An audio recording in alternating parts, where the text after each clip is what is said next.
Great speeches. Thanks for the perfect setup. No pressure. Don't worry, everybody. This is the last speech, and then it'll be time to relax and have a good time. A few months ago, when Brian asked me to be his best man, there really wasn't a question as to what my answer was going to be. I was honored that he would think of me and want me to celebrate the day with him and Katie. So when I said yes, I didn't realize how much sleep I was going to lose trying to prepare for this speech. So, Brian and Katie, to a beautiful couple, to a perfect couple, I hope the best for you both. Cheers to Katie and Brian. Was it long one? Is that it? Did you want it to be longer? I'm just kidding, I'm not done yet.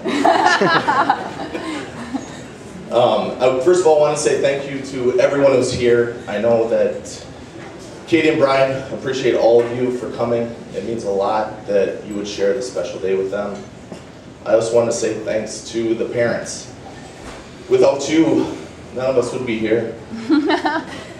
Obviously, Katie and Brian wouldn't be here, and they would have never fell in love. So, thank you to Linda, Steve, Dennis, and Jan. Let's have a toast for them.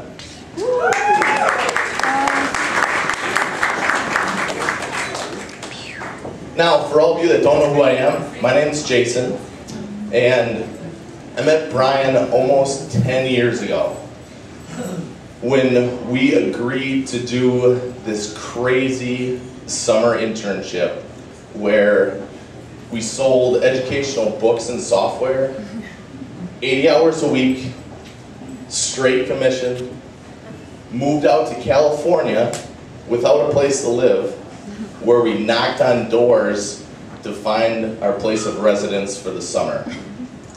So that was interesting. And I'm sure a few of you here are from Monroe, where Brian's from. Yeah. I got to experience my first cheese days this summer, and it was awesome. Thank you, Linda, for letting us stay at your place, letting us drink your beer, eat your food, letting me pass out on your couch and put my feet up on your wall. Thank you for that. I'm not cleaning that wall. Brian said he would. While I was there, Brian's Aunt Nitty asked me why we were such good friends and why he asked me to be his best man. Sorry. And I really didn't know what to say, so I got to thinking about it. And it comes back to that summer that we sold books together. And something about being on your own, away from your friends, away from your family. And it's almost like you meet a brother that sometimes you want to strangle, most of the time. But someone that you can always count on. And I always knew that whenever I asked Brian for something, that he's always there for me.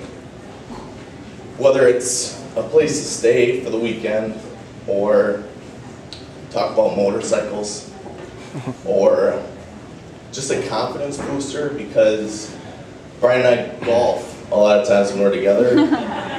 And just so you know how great Brian is, he always lets me win. Every time. It's wonderful. And then there's Katie. When Brian and I always talked about that we would always have to approve of whoever we were going to get married to. And the first time I met Katie, she did not like me. Which is really funny because her parents own a cabin up in Sugar Camp, Wisconsin. Anybody know where Sugar Camp is? Yeah, boy. Just north of Rhinelander, really small town. That's where I grew up. That was my hometown.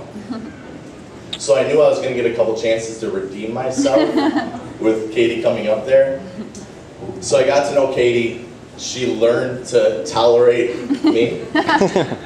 And getting to know Katie, I realized that not only is she the most beautiful girl that has ever been in the same room with Brian, let alone talk to him, date him, and now marry him, but she's smart, she's hardworking, and she makes a bunch of money to support Brian.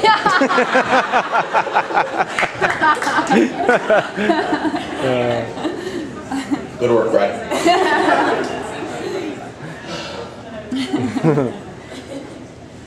There's something else I wanted to say.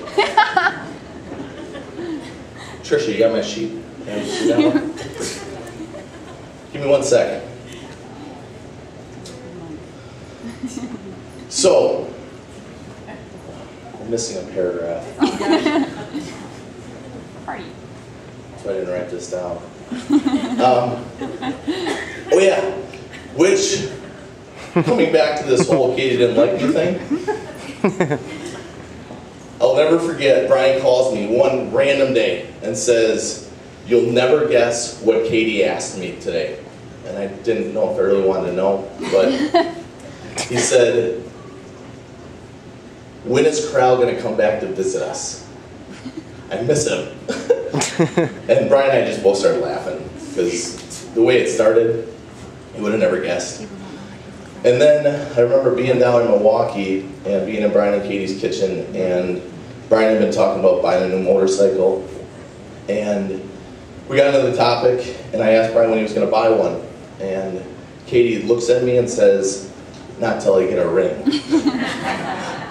Well, a couple months later, Brian calls me and he says, "You're never going to guess what I did today." I said, "You finally asked Katie to marry you." And he goes, "No, I bought a motorcycle." He said, "You better buy that ring." So in closing, Brian and Katie, thank you for letting me share this day with you. Thank you for letting everyone share this day with you. I hope the best. Hope a long, loving, and wonderful marriage. To Brian and Katie.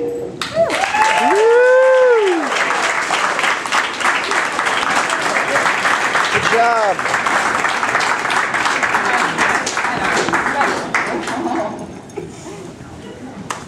Good stuff.